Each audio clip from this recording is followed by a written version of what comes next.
Hello everyone, आप सभी का फिर से स्वागत है। ये एनसीईआरटी हिस्ट्री का डिस्कशन है। हम लोग मॉडर्न हिस्ट्री को डिस्कस करें, जिसमें हमारा टॉपिक चल रहा है नवीन राज्यों का उदय, अध्याय 36। इस टॉपिक से रिलेटेड कुछ पॉइंट बचे हुए हैं, तो पहले इनको कवर करेंगे। सबसे पहले गुरु गोविंद सिंह के बारे में डिस्कस करेंगे। इनका समय है 1675 से 1708 ईस्वी। देखिए, गुरु गोविंद सिंह ये सिखों के 10वें गुरु थे। इनका जन्म 1666 ईस्वी में पटना में हुआ था। इन्होंने मखवाल के पास आनंदपुर नगर की स्थापना की थी और वहीं पर अपनी गद्दी स्थापित की। गोविंद सिंह ने 80,000 की क्षमता वाली खालसा सेना तैयार की थी। गोविंद सिंह ने 1699 ईस्वी में खालसा पंथ की स्थापना की और इन्होंने सिख अनुयायियों से 5 वस्तुएं या पंच ककार धारण करने को कहा था।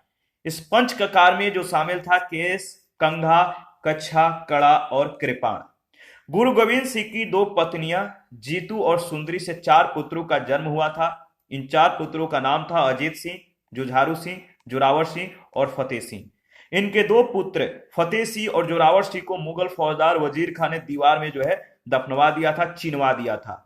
इन्होंने पाओटा नामक स्थल की स्थापना की, जो हिमाचल प्रदेश में है। पाओटा में गोविंद सिंह ने सेनापति के रूप में हजारों सिख शिष्यों को सैनिक प्रशिक्षण दिया और सिखों को लड़ाकू सैनिक बना दिया।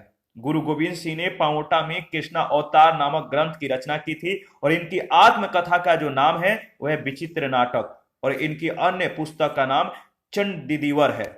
इन्होंने आनंदगढ़, केसगढ़, लौगढ़ और फतेहगढ़ आदि किलों का निर्माण 1688 से 1690 ईस्वी के बीच करवाया और नांदेड़ जाते समय पठान वजीर खान के सहयोगियों जमशेद खान और वासिल बेग ने गोविंद सिंह की हत्या कर दी थी। इसके बाद पंजाब के बारे में देख लेते हैं। देखिए, सिख 12 छोटे छोटे समूहों में संगठित थे। उन समूहों को यानी इन छोटे छोटे समूहों को मिसल कहा जाता था। मिसल के नेताओं ने क्षेत्रों को आपस में बांट लिया, जिसके फलस्वरूप नाभा, पटियाला और कपूरथला जैसे छोटे राज्यों का उदय हुआ। इसके बाद रणजीत सिंह के बारे में डिस्कस कर लेते हैं। इनका समय 1792 से 1839 ईस्वी। 13 नवंबर 1780 को रणजीत सिंह का जन्म हुआ। ये सुकरचकिया मिसल के प्रमुख महासिंह के पुत्र थे। इनका संबंध सुकरचकिया से था, याद रखिएगा, यहां से प्रश्न पूछे गए हैं।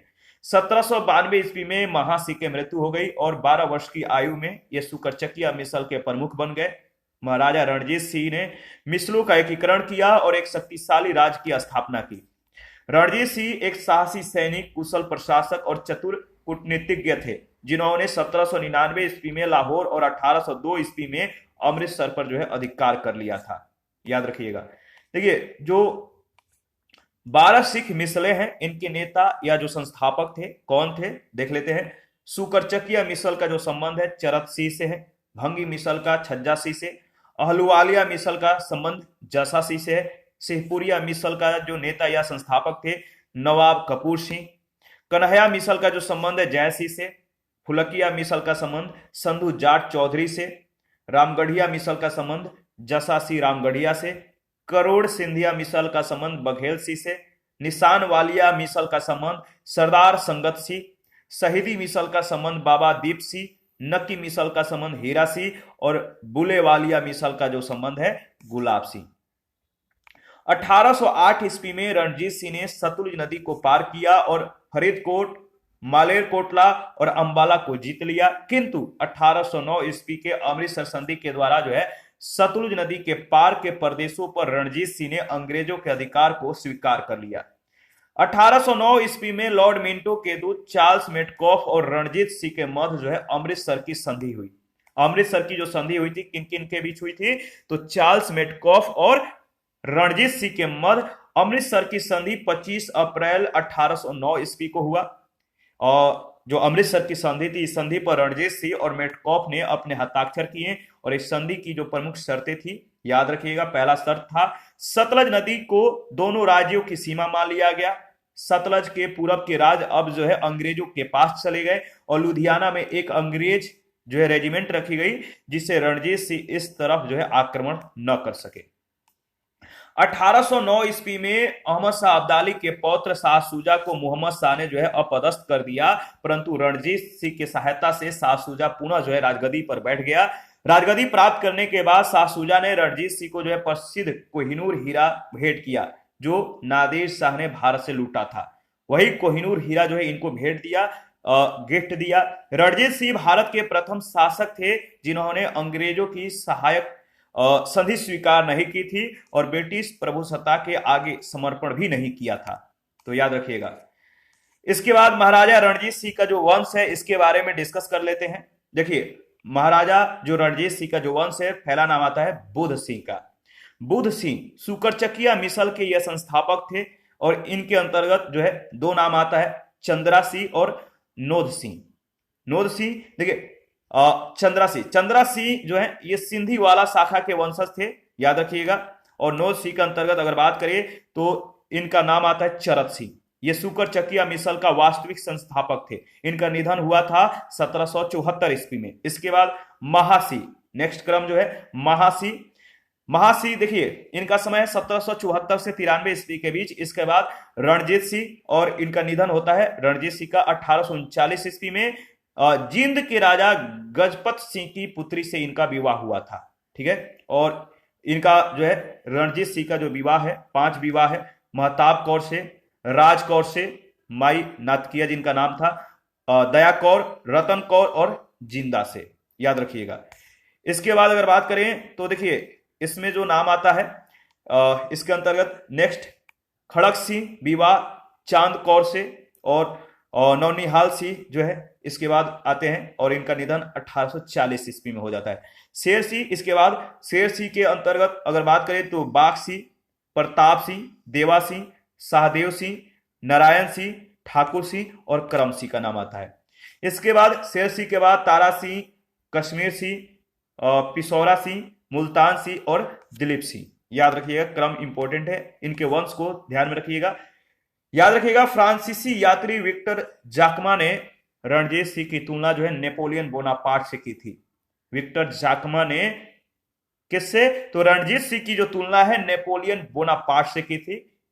विक्टर जाकमा ये फ्रांसीसी यात्री थे। रणजीत सिंह की मृत्यु जो है 27 जून 1839 के जो है ईस्वी में हुआ था। 27 जून 1839 के समय में हुआ था और इसके पश्चात, मृत्यु के पश्चात उनका पुत्र खड़क सिंह गद्दी पर बैठा। रणजीत सिंह ने कश्मीर, पेशावर और मुल्तान को जीत लिया और उसने मुगलों के द्वारा जो है लागू की गई भू राजस्व की व्यवस्था में कोई परिवर्तन नहीं किया। यानी जो मुगलों के द्वारा भू राजस्व व्यवस्था थी जो लागू की गई थी वही था इनके समय में भी, इनमें कोई चेंज नहीं किया गया। रणजीत सिंह ने यूरोपीय प्रशिक्षकों की सहायता से यूरोपीय ढंग से एक शक्तिशाली, अनुशासित और सुसज्जित सेना तैयार की जिसमें गोरखों, बिहारियों, उड़ियों, पठानों, डोगरों और पंजाबी मुसलमानों को फौज में भर्ती किया गया। कहा जाता है कि रणजीत सिंह का फौज जो है एशिया की दूसरी सबसे अच्छी फौज थी। पहला स्थान अंग्रेज ईस्ट इंडिया कंपनी की फौज का मतलब की था। जो पहला स्थान है अंग्रेजी ईस्ट इंडिया कंपनी के फौज का और दूसरा जो है रणजीत सिंह के। रणजीत सिंह स्वयं अपने मंत्रियों और अधिकारियों का चुनाव करते थे। इसी कारण उनका दरबार श्रेष्ठ व्यक्तियों से भरा हुआ था। रणजीत सिंह के अनेक महत्वपूर्ण मंत्री और सेनापति मुसलमान और हिंदू थे। उनका सबसे प्रमुख और विश्वास पात्र मंत्री फकीर अजीजुद्दीन था। कौन? फकीर अजीजुद्दीन, नाम याद रखिएगा, इंपॉर्टेंट है। इसके बाद अगर बात करें तो धर्म के मामलों में वह सहनशील और उदारवादी था। राजनीतिक सत्ता का प्रयोग केवल सिखों के फायदे के लिए नहीं होता था। सिख किसान उतना ही उत्पीड़ित था जितना हिंदू या मुसलमान किसान था। वह न केवल सिख बल्कि मुसलमान और हिंदू संतों को भी समान रूप से सम्मान और आदर और संरक्षण देते थे। जब 1809 ईस्वी में अंग्रेजों ने रणजीत सिंह को जो है सतलज नदी पार करने से मना कर दिया तथा नदी के पूरब के सिख राज्यों को जो है अपने संरक्षण में ले लिया, तब रणजीत सिंह ने महसूस किया कि उनके पास अंग्रेजों का सामना करने की शक्ति नहीं है। रणजीत सिंह के मृत्यु के पश्चात उनके 3 अयोग्य उत्तराधिकारी शासक हुए। ठीक है, इस प्रकार उनके अपने राजनीतिक यथार्थवाद और सैनिक शक्ति के द्वारा अपने राज्यों को अंग्रेजों के अतिक्रमण से बचा लिया, परंतु वह विदेशी संकट को हटा नहीं सके। उन्होंने उस संकट को अपने उत्तराधिकारियों के लिए छोड़ दिया। इसके बाद खड़क सिंह के बारे में देख लेते हैं। देखिए, रणजीत सिंह के मृत्यु के पश्चात उनका पुत्र खड़क सिंह गद्दी पर बैठता है। उनका वजीर ध्यान सिंह था। खड़क सिंह का जो वजीर था ध्यान सिंह, और इस तरह प्रशासन में डोगरा सरदार हावी हो गए। कुछ समय पश्चात खड़क सिंह को बंदी बना लिया गया, जहां जेल में उनकी मृत्यु हो गई। वजीर ध्यान सिंह ने उनके पुत्र नौनिहाल सिंह को जो है गद्दी पर बैठा दिया। नौनिहाल सिंह दरबार में डोगरा बंधुओं गुलाब सिंह, ध्यान सिंह और सुचेत सिंह के प्रभाव को समाप्त करना चाहता था, क्योंकि वे शेर सिंह के जो है समर्थक थे। कुछ समय पश्चात नौनिहाल सिंह की एक दुर्घटना में मृत्यु हो गई। इसके बाद शेर सिंह के बारे में देख लेते हैं। शेर सिंह रणजीत सिंह के दूसरे पुत्र थे। शेर सिंह रणजीत सिंह के दूसरे पुत्र थे। 1843 ईस्वी में शेर सिंह की हत्या कर दी गई। सितंबर 1843 ईस्वी में महाराजा रणजीत सिंह के अल्पवयस्क पुत्र, जिनका नाम था दिलीप सिंह, इनको महाराजा घोषित कर दिया गया और उनकी माता जिंदन कौर को जो है उनकी संरक्षिका बना, मतलब इनके पुत्र की जो संरक्षिका थी उनकी माता जिंदन कौर। ठीक है। इसके बाद नेक्स्ट नाम आता है दिलीप सिंह। दिलीप सिंह के शासन काल में अंग्रेजों ने पंजाब पर आक्रमण कर लाहौर पर जो है अधिकार कर लिया। ठीक है।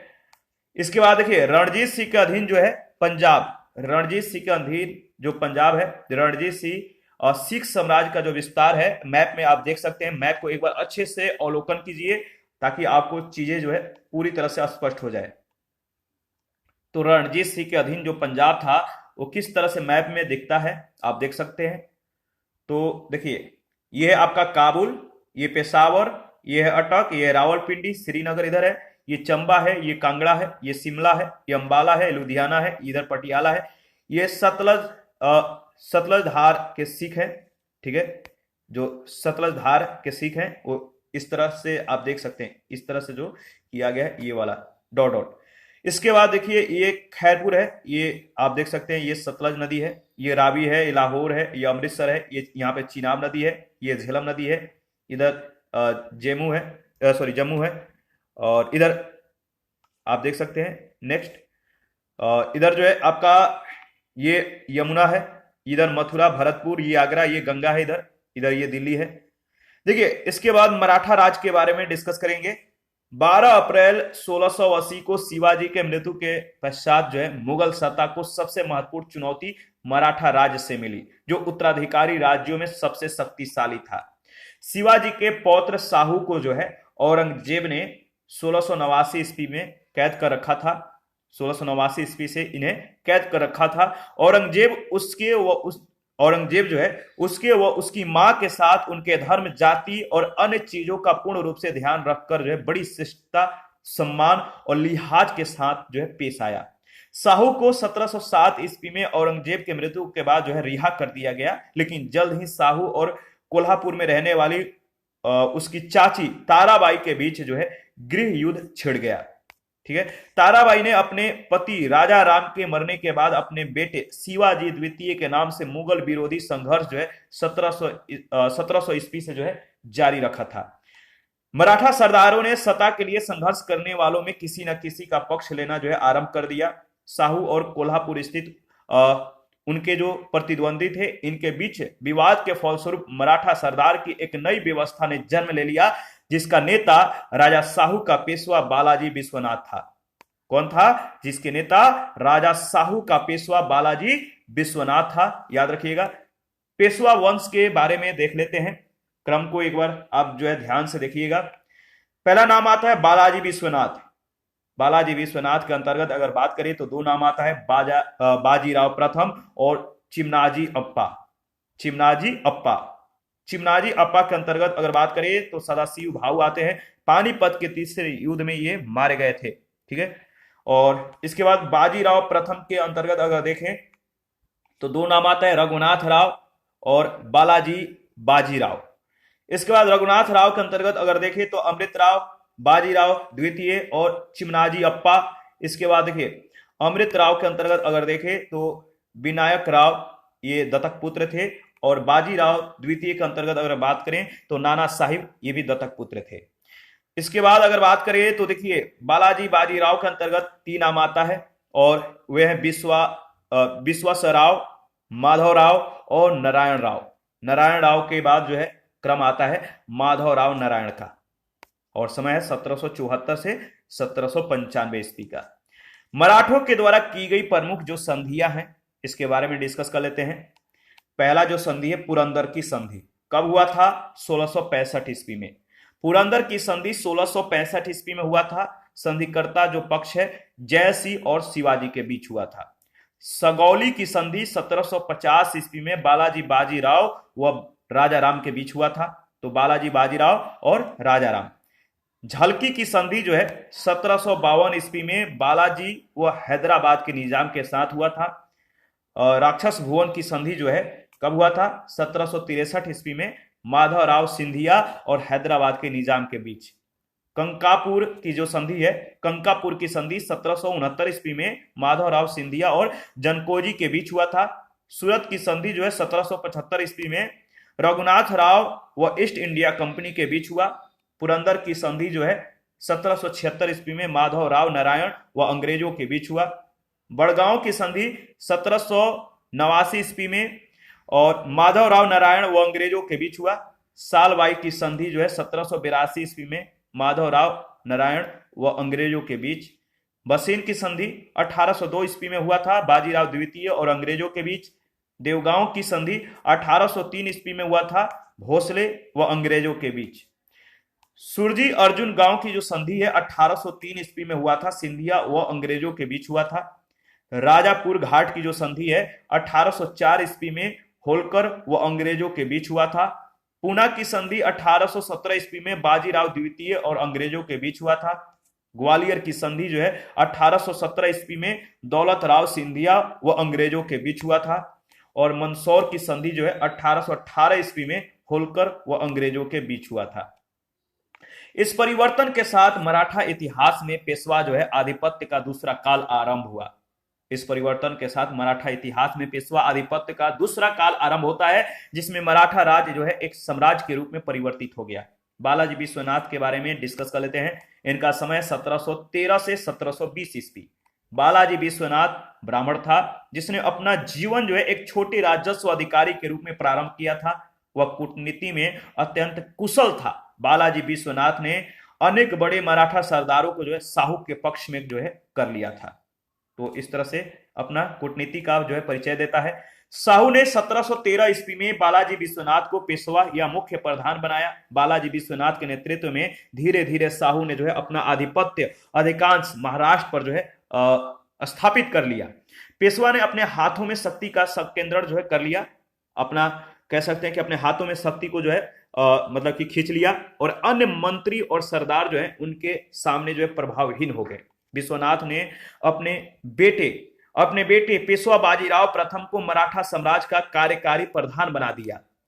1699 से 1708 ईस्वी तक जो है बालाजी विश्वनाथ धनाजी जादव की सेवा में रहे। कौन?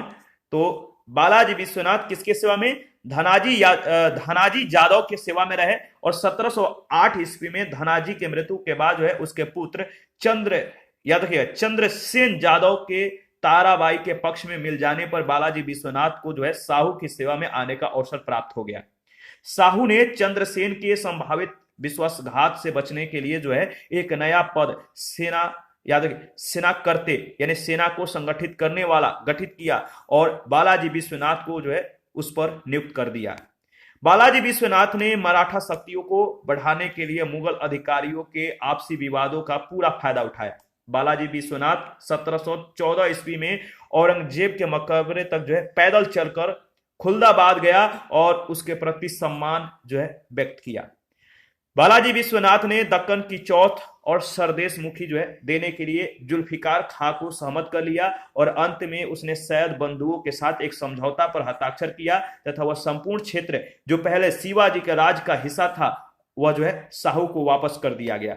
मराठों को दक्कन के 6 सूबों की जो 6 सूबे थे इनकी चौथ और सरदेशमुखी कर जो था प्राप्त करने का अधिकार दे दिया गया और उसके प्रतिकार के रूप में साहू ने बादशाह की सेवा में जो है 15,000 घुड़सवार सैनिकों को देने, दक्कन में बगावत और लूटमार रोकने तथा 10 लाख रुपए का सालाना नजराना पेश करने पर जो है सहमत हो गया।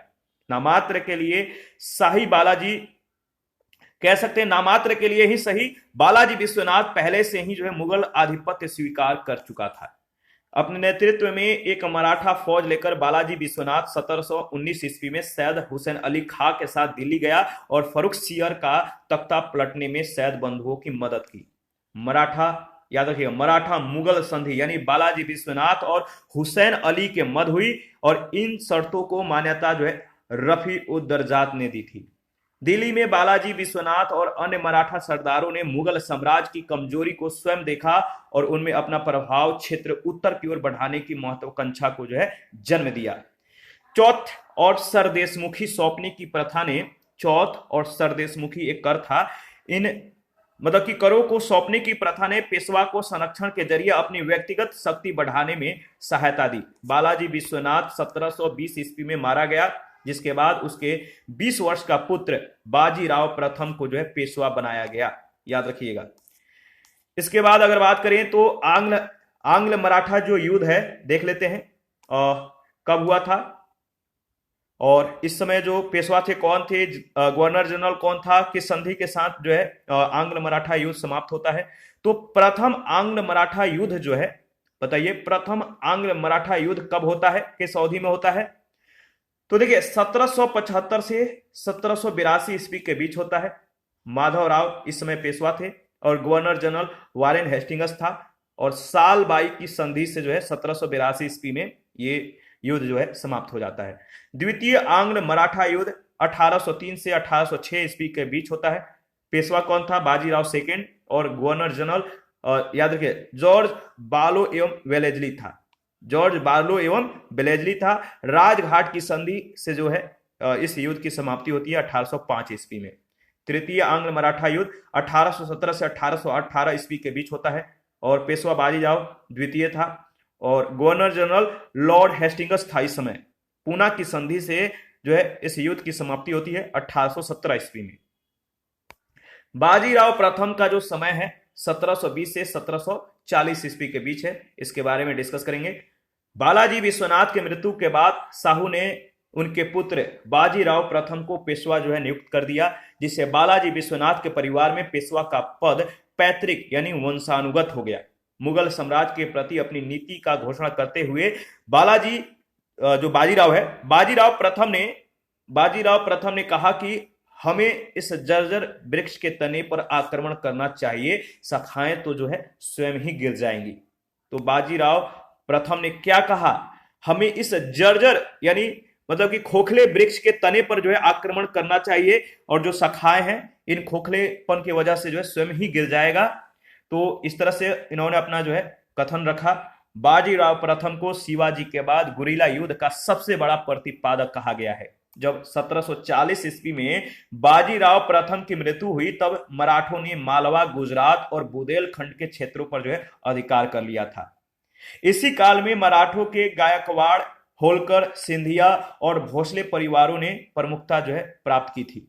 बाजीराव प्रथम ने 1733 ईस्वी में जंजीरा के सिंधियों के विरुद्ध एक लंबा शक्तिशाली अभियान जो है आरंभ किया, और अंततोगत्वा उन्हें जो है मुख्य भूमि से निकालकर बाहर कर दिया गया। बालाजी बाजीराव, इनका समय 1740 से 1761 ईस्वी। बाजीराव प्रथम का 18 साल का जो पुत्र था, बाजीराव प्रथम का 18 साल का एक पुत्र था जिनका नाम था बालाजी बाजीराव, जो नाना साहब के नाम से भी जाना जाता था। ये पेशवा बना और वह 1740 से 1761 ईस्वी तक पेशवा बना रहा। बालाजी बाजीराव ने अपने पिता का अनुसरण किया तथा उसने मराठा शक्ति को उसके कह सकते कि उत्कर्ष पर पहुंचा दिया, और उसी के शासन काल में मराठों और अहमद शाह अब्दाली की सेनाओं का पानीपत में 14 जनवरी 1761 को एक दूसरे से जो है आमना सामना हुआ, जिसमें मराठा सेना पूर्ण रूप से पराजित हुई, और पेशवा का बेटा विश्वासराव, सदाशिवराव भाऊ और अन्य अनगिनत मराठा सेनापति करीब 28,000 सैनिकों की मृत्यु हो गई। पानीपत की हार मराठों के लिए महाविपदा के समान थी। मतलब जो पानीपत का हार था मराठों के लिए विपदा था, महाविपदा, मतलब कि कह सकते हैं कि बहुत ज्यादा नुकसान हुआ, महाविपदा के समान थी। उनकी हार ने ब्रिटिश ईस्ट इंडिया कंपनी को बंगाल और दक्षिण भारत में अपनी सत्ता जो है मजबूत करने का मौका दे दिया। पानीपत का जो तीसरा युद्ध है कब हुआ, 14 जनवरी 1761 को। देखिए अहमद शाह अब्दाली ने दुरानी वंश की स्थापना की थी। अहमद शाह अब्दाली ने दुरानी वंश की स्थापना की। मराठों के, याद रखिएगा, मराठों के अतिरिक्त इस समय उत्तर में अन्य शक्तियों में अवध का नवाब जाट और रूहेला प्रमुख थे। अब्दाली अवध के नवाब और रुहेलों का समर्थन प्राप्त करने में सफल भी हो गया। 1761 ईस्वी में पानीपत में निर्णायक युद्ध हुआ। इस युद्ध में राजपूतों, जाटों और सिखों एवं अन्य किसी शक्ति ने जो है मराठों की मदद नहीं की। मराठों की प्रबल पराजय हुई। यह युद्ध इतिहास में पानीपत का तीसरा युद्ध के नाम से प्रसिद्ध हो गया। उत्तरी क्षेत्रों में मराठों के आधिपत्य को जो है गहरा धक्का लगा और उनके बीच जो एकता विद्यमान थी वह युद्ध के बाद और समाप्त हो गई। माधवराव प्रथम, इनका समय 1761 से 1772 ईस्वी। 17 वर्षीय माधवराव 1761 ईस्वी में पेशवा बना। वह एक प्रतिभाशाली सैनिक और राजनेता था। मराठे 1771 ईस्वी में बादशाह शाह आलम को अपने संरक्षण में इलाहाबाद से दिल्ली ले गए और बादशाह है उनका पेंशन भोगी जो बादशाह था उनका पेंशन भोगी बन गया और इसी वर्ष क्षय रोग से जो है टीबी से माधवराव की जो है मृत्यु हो गई। नारायण राव, इनका समय 1772 से 1773 ईस्वी। माधवराव की मृत्यु के बाद उसका छोटा भाई नारायण राव पेशवा बना, लेकिन 1773 ईस्वी में उसके चाचा रघुनाथ राव ने पेशवा बनने के लिए नारायण राव की हत्या कर दी। इसके बाद माधवराव नारायण, इनका समय है 1774 से 1795 ईस्वी। नारायण राव के मृत्यु के पश्चात उसका पुत्र माधवराव नारायण पेशवा बना। नाना फडणवीस के नेतृत्व में मराठा सरदारों ने मराठा राज की देखभाल के लिए जो है 12 भाई काउंसिल की नियुक्ति की। प्रमुख मराठा सरदारों की इस चुनौती का सामना करने में अपने को असमर्थ पाकर रघुनाथ राव पूना से भागने पर जो है मजबूर हो गया और बंबई जाकर नाना फडणवीस के विरुद्ध अंग्रेजों से जो है सहायता मांगी थी। इसके बाद बाजीराव द्वितीय, समय है 1796 से 1818 ईस्वी। देखिए, यह रघुनाथ राव का पुत्र था। बाजीराव द्वितीय रघुनाथ राव का पुत्र था। नाना फडणवीस के मृत्यु के पश्चात जिन मराठा सेनाओं के हाथों में शक्ति रही उनमें पेशवा बाजीराव द्वितीय, दौलत राव सिंधिया और यशवंत राव होलकर प्रमुख थे। ठीक है, पेशवा बाजीराव द्वितीय और सिंधिया दोनों होलकर के विरुद्ध संयुक्त मोर्चा बनाकर उसे नीचा दिखाना चाहते थे। अप्रैल 1801 ईस्वी में पेशवा और जसवंत राव होलकर के भाई बेठू जी के निर्मम हत्या कर दी गई। होलकर ने पूना पर आक्रमण करके पेशवा और सिंधिया की सेनाओं को जो है 1802 ईस्वी में हृदयसर नामक स्थान पर पराजित कर दिया और पूना पर अधिकार कर लिया। उसने अमृत राव के पुत्र विनायक राव को पूना की राजगद्दी पर बैठा दिया।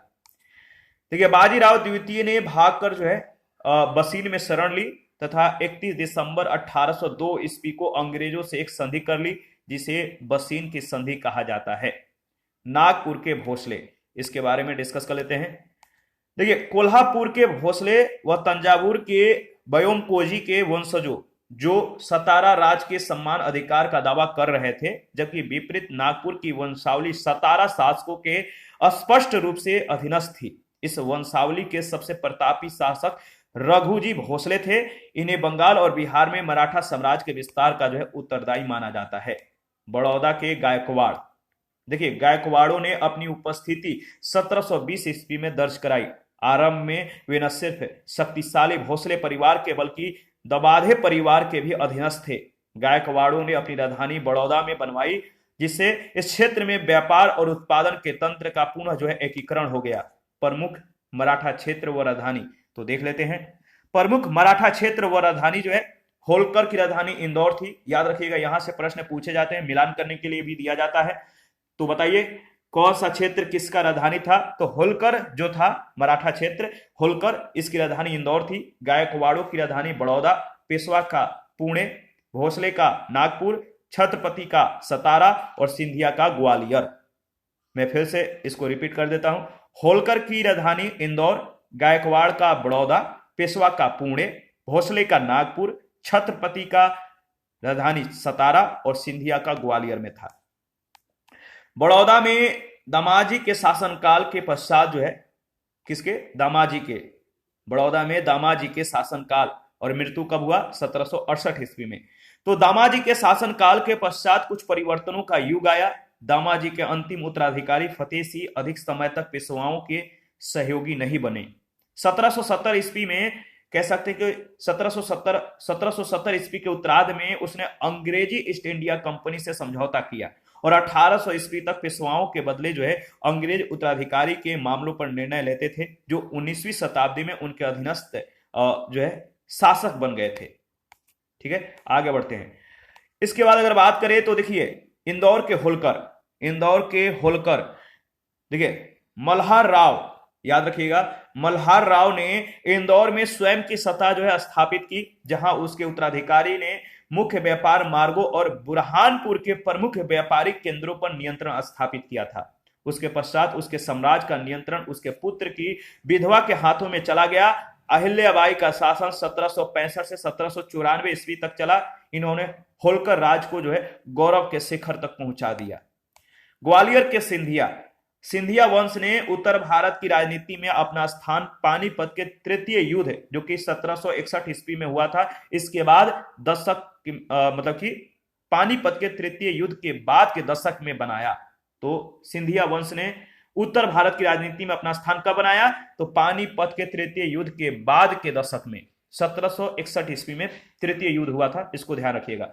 होलकर की भांति सिंधिया मुख्य रूप से जो है मध्य भारत में केंद्रित थे। पहले उज्जैन और 18वीं शताब्दी के उत्तरार्ध के बाद ग्वालियर में महादजी सिंधिया के लंबे शासनकाल के दौरान यह वंश जो है संगठित हुआ। महादजी कुशल व नव परिवर्तनकारी सैन्य प्रशासक सिद्ध हुए। वे उत्तर भारत में अपने साम्राज्य का विस्तार करने में सफल रहे, जो अफगान हमलों के उपरांत कमजोर हो गया था। शाह आलम द्वितीय के शासनकाल में उन्होंने जो है अपने हस्तक्षेप के द्वारा प्रभाव जो है स्थापित किया। 1780 ईस्वी के मध्य में मुगल बादशाह ने उसे अपने काम काज पर जो है उप शासक जो है नियुक्त किया था। मैसूर के बारे में देख लेते हैं। मैसूर के अंतर्गत सबसे पहले हैदर अली के बारे में हम लोग डिस्कस करेंगे। तो देखिए 18वीं सदी के दौरान भारत में अनेक नए राज्यों का उदय हुआ। दक्षिण भारत में हैदराबाद के बाद हैदर अली के अधीन जिस सबसे महत्वपूर्ण सत्ता का उदय हुआ वह मैसूर था। 18वीं सदी के शुरू में नंजराज राजस्व तथा वित्त के अधीक्षक थे। नंजराज और देवराज ये मुख्य सेनापति थे। नंजराज और देवराज नामक दो मंत्रियों ने मैसूर की शक्ति अपने हाथों में ले ली और वहां के राजा चिक्का कृष्णराज को जो है अपनी कठपुतली बना लिया। हैदर अली का जन्म 1721 ईस्वी में एक अत्यंत सामान्य परिवार में हुआ था, जिसने अपना जीवन मैसूर की सेना में साधारण अधिकारी के रूप में शुरू किया था।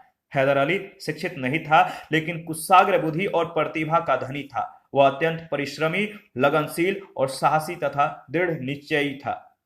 ठीक है, मतलब बहुत जो अपना कह सकते जो फैसला कर लेता था उस पर दृढ़ता पूर्वक जो है सफल करता था।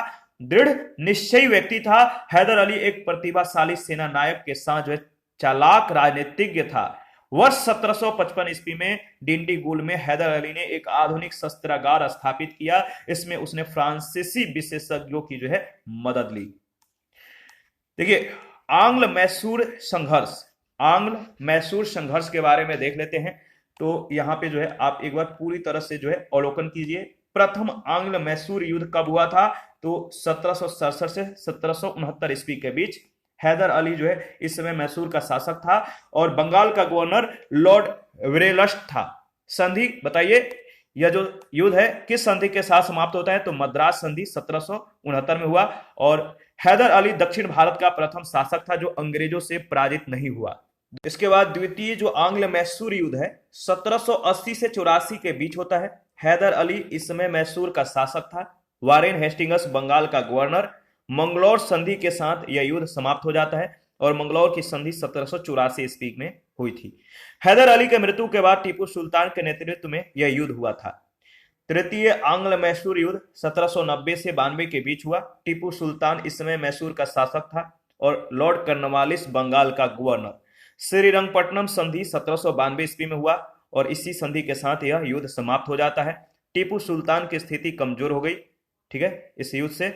और चतुर्थ आंग्ल मैसूर युद्ध 1799 ईस्वी में टीपू सुल्तान जो है इस समय मैसूर का शासक था। लॉर्ड वेलेजली बंगाल का गवर्नर और मैसूर सहायक संधि के साथ यह युद्ध समाप्त हो जाता है। टीपू सुल्तान की मृत्यु हो जाती है।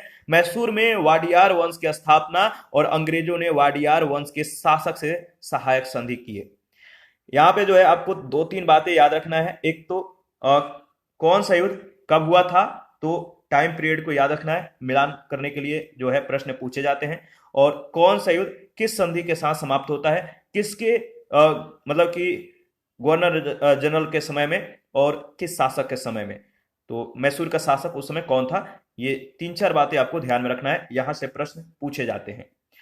हैदर अली ने वर्ष 1761 में नंजराज को जो है सत्ता से अलग कर दिया और मैसूर राज पर अपना अधिकार स्थापित कर लिया। हैदर अली ने अपनी सत्ता के लगभग आरंभ से मराठा सरदारों, निजाम और अंग्रेजों की सेनाओं को कई बार पराजित किया और मद्रास तक पहुंच गया। प्रथम आंग्ल मैसूर युद्ध 1767 से 1789 ईस्वी के बीच हुआ। यह युद्ध अंग्रेजों की आक्रामक नीति का परिणाम था। हैदर अली ने अंग्रेजों से प्रतिशोध लेने के उद्देश्य से मराठों तथा निजाम से संधि करके एक संयुक्त सैनिक मोर्चा बनाया। हैदर अली के नेतृत्व वाले मोर्चे ने अंग्रेजों के मित्र राज कर्नाटक पर आक्रमण कर दिया, परंतु 1767 ईस्वी में हैदर और निजाम तिरुवन्नमलाई संगम में जो है पराजित हुए।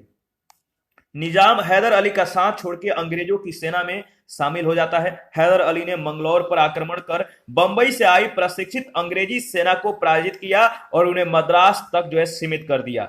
1769 ईस्वी में अंग्रेजों ने हैदर अली की शर्तों पर मद्रास की संधि की, जिसकी शर्तों के अनुसार दोनों पक्षों ने एक दूसरे के जीते हुए क्षेत्रों को छोड़ दिया और इस प्रकार प्रथम आंग्ल मैसूर युद्ध समाप्त हुआ। द्वितीय आंग्ल मैसूर युद्ध 1780 से 84 के बीच होता है और इस युद्ध के समय पुनः हैदर ने निजाम और मराठों से अंग्रेजों के विरुद्ध संधि कर ली। 1773 ईस्वी में अंग्रेजों ने मैसूर में स्थित फ्रांसीसी नियंत्रण वाले माहे पर आक्रमण करके अधिकार कर लिया, जो हैदर अली के लिए एक खुली चुनौती थी। तो मैसूर का जो समय 1799 का, इसमें आप मैप को एक बार एनालिसिस करके आगे बढ़िएगा। ये है आपका चित्तलदुर्ग, ये है बंगलौर, ये श्रीरंगपट्टनम, ये है मैसूर, ये वेमनाड, ये सलेम, अंबूर, आराकाट। तो आप जो है एक बार लोकेशन को देख लीजिएगा। 1780 ईस्वी में हैदर अली ने कर्नाटक पर आक्रमण करके द्वितीय आंग्ल मैसूर युद्ध की शुरुआत की। उसने अंग्रेज जनरल जॉर्ज वेली को परास्त करके अरकाट पर अधिकार कर लिया। 1781 ईस्वी में हैदर अली का सामना अंग्रेज जनरल आयरकुट से हुआ, जिसे वारेन हेस्टिंग्स ने हैदर के विरुद्ध भेजा था। आयरकुट ने पोर्टनोवा के युद्ध में हैदर अली को जो है परास्त अवश्य किया, लेकिन उससे जो है कोई तत्कालिक लाभ नहीं मिला। 1782 ईस्वी में हैदर एक बार पुनः अंग्रेजी सेना को पराजित करने में सफल हुआ, लेकिन युद्ध क्षेत्र में घायल हो जाने के कारण दिसंबर 1782 को हैदर अली की जो है मृत्यु हो गई। 1784 ईस्वी तक जो है टीपू ने द्वितीय युद्ध को जारी रखा। अंततः दोनों पक्षों में मंगलौर की संधि हो गई, जिसके तहत दोनों पक्षों ने एक दूसरे के जीते हुए प्रदेशों को वापस कर दिया। मंगलौर की संधि से असंतुष्ट गवर्नर जनरल वारेन हेस्टिंग्स ने कहा कि यह लॉर्ड मैकार्टनी कैसा आदमी है, मैं अभी भी विश्वास करता हूं कि वह संधि के बाद भी कर्नाटक को खो देगा। ठीक है। टीपू सुल्तान का जो समय है 1782 से 1799 ईस्वी। टीपू सुल्तान 1782 ईस्वी में अपने पिता हैदर अली के मृत्यु के पश्चात मैसूर की राजगद्दी पर बैठता है। राजनीतिक दूरदर्शिता में यह अपने पिता हैदर के समकक्ष जो है ठहरता था। टीपू सुल्तान एक पढ़ा लिखा योग्य शासक था। इसे अरबी, फारसी, उर्दू और कन्नड़ भाषाओं का ज्ञान था। इसने अपने नवीन प्रयोगों के अंतर्गत नई मुद्रा, नई माप तौल की जो इकाई है और नवीन संवत को प्रारंभ करवाया। टीपू सुल्तान जटिल चरित्र वाला और एक नए विचारों को ढूंढ निकालने वाला व्यक्ति था। कुछ वर्ष पूर्व श्रृंगेरी पत्रों से पता चलता है कि जब 1719 ईस्वी में मराठा आक्रमणों से श्रृंगेरी के मंदिर का भाग टूट गया, तो श्रृंगेरी के मुख्य पुरोहित की प्रार्थना पर टीपू सुल्तान ने मंदिर की मरम्मत के लिए और शारदा देवी की मूर्ति की स्थापना के लिए धन दिया था। सुल्तान ने श्रीरंगपट्टनम के दुर्ग में स्थित श्रीरंगनाथ नरसी यानी गंगाधरेश्वर के मंदिर की पूजा में कभी हस्तक्षेप नहीं किया। टीपू सुल्तान ने फ्रांसीसी क्रांति में गहरी दिलचस्पी ली। उसने श्रीरंगपट्टनम में स्वतंत्रता का वृक्ष लगाया तथा जैकोबियन क्लब का सदस्य बन गया। टीपू सुल्तान ने जागीर देने की प्रथा को समाप्त करके राज्य की आय बढ़ाने का प्रयास किया तथा वह 1/3 हिस्सा भू राजस्व के रूप में लेने लगा। टीपू सुल्तान की अत्यंत प्रिय उक्ति थी कि एक शेर की तरह एक दिन जीना बेहतर है, लेकिन भेड़ की तरह लंबी जिंदगी जीना अच्छी नहीं है। तृतीय आंग्ल मैसूर युद्ध 1790 से 1791 ईस्वी के बीच होता है। टीपू सुल्तान के समय लड़ते गए टीपू सुल्तान के समय लड़े गए तृतीय आंग्ल मैसूर युद्ध का कारण अंग्रेजों ने सुल्तान के ऊपर इस आरोप को लगाकर तैयार किया कि उसने फ्रांसीसियों से अंग्रेजों के विरुद्ध जो है गुप्त समझौता किया है तथा त्रावणकोर पर जो है आक्रमण किया है। यह जो है मतलब कि सुल्तान के ऊपर इस तरह के आरोप लगाकर इन्होंने इस बात को जो है तैयार की। ठीक है, अंग्रेजों ने मराठों और निजाम के सहयोग से श्रीरंगपट्टनम पर आक्रमण कर दिया। मिडोज के नेतृत्व में टीपू सुल्तान जो है पराजित हुआ है और मिडोज के नेतृत्व में टीपू सुल्तान पराजित हुआ। फरवरी 1792 ईस्वी में तत्कालीन गवर्नर जनरल कॉर्नवालिस ने टीपू सुल्तान के श्रीरंगपट्टनम स्थित किले को घेरकर उसे संधि के लिए विवश कर दिया। अंग्रेज और टीपू सुल्तान के मध्य जो है 1792 में मार्च में 1792 में श्रीरंगपट्टनम की संधि संपन्न हो जाती है। संधि शर्तों के अनुसार अगर बात करें तो टीपू को अपने राज्य का आधा हिस्सा अंग्रेजों और उसके सहयोगियों को देना था तथा युद्ध के हर्जाने के रूप में 3 करोड़ रुपए अंग्रेजों को देने थे। चतुर्थ आंग्ल मैसूर युद्ध 1799 ईस्वी में होता है। इस युद्ध के समय टीपू सुल्तान ने अंग्रेजों से सामना करने के लिए अंतर्राष्ट्रीय सहयोग लेने की दिशा में प्रयास किया। इसने नेपोलियन बोनापार्ट से पत्र व्यवहार किया। चतुर्थ युद्ध के समय अंग्रेजों ने निजाम और मराठों से युद्ध में प्राप्त लाभ को 3 बराबर बराबर भागों में बांटने की शर्त पर समझौता किया। चतुर्थ आंग्ल मैसूर युद्ध के समय अंग्रेजी सेना को जो है वेलेजली, हैरिस और स्टुअर्ट के नेतृत्व जो है प्रदान हुआ। 4 मई 1799 ईस्वी में टीपू सुल्तान संयुक्त अंग्रेजी सेना से बहादुरी के साथ लड़ता हुआ वीरगति को प्राप्त हुआ। इस प्रकार मैसूर की स्वतंत्रता का इतिहास, इस मतलब कि जो मैसूर की स्वतंत्रता का इतिहास है, हिस्ट्री है, उसके द्वारा अंग्रेजों के विरुद्ध संघर्ष के गौरवशाली अध्याय का समापन हो गया। मैसूर उस समय के आर्थिक पिछड़ेपन के दोष से जो है मुक्त नहीं था, लेकिन हैदर अली और टीपू सुल्तान के राज में वह आर्थिक रूप से अधिक फला फूला। सर जॉन शोर 1793 से 98 ईस्वी के दौरान जो है मद्रास का गवर्नर जनरल था, जिसने बाद में लिखा था कि टीपू सुल्तान के राज के किसानों को संरक्षण मिलता था तथा उनको श्रम के लिए प्रोत्साहित और पुरस्कृत किया जाता था। वास्तव में भारतीय शासकों में टीपू सुल्तान एकमात्र शासक था जो आर्थिक शक्ति को सैनिक शक्ति की नींव मानता था। विदेश व्यापार के विकास के लिए टीपू सुल्तान ने फ्रांस, तुर्की, ईरान और पेगू में दूत भेजे। ठीक है, चीन के साथ भी उसने व्यापारिक संबंध जो है स्थापित किए। बंदरगाह वाले नगरों में व्यापारिक संस्थाएं स्थापित करके टीपू सुल्तान ने रूस और अरब के साथ व्यापार बढ़ाने का प्रयत्न किया, कोशिश किया। इसी के साथ आज का सेशन समाप्त करते हैं। नेक्स्ट सेशन में ब्रिटिश प्रभुसत्ता की जो स्थापना है इसके संदर्भ में डिस्कस करेंगे। आप अपना प्रतिक्रिया देते रहिए, आपके प्रतिक्रियाओं का हमें बेसब्री से इंतजार रहता है। और जिन लोगों ने Telegram channel, Telegram quiz group, Facebook page, Instagram को ज्वाइन नहीं किया, वीडियो के डिस्क्रिप्शन बॉक्स में उसका लिंक है, आप ज्वाइन कर सकते हैं। जो भी हम लोग यहाँ पे डिस्कस करते हैं टेलीग्राम चैनल और टेलीग्राम क्विज सेक्शन में जो है उसका प्रैक्टिस करते रहते हैं। प्लीज आप लोग जो है ज्वाइन कीजिए। थैंक यू, मिलते हैं नेक्स्ट सेशन में। अभी के लिए इतना ही।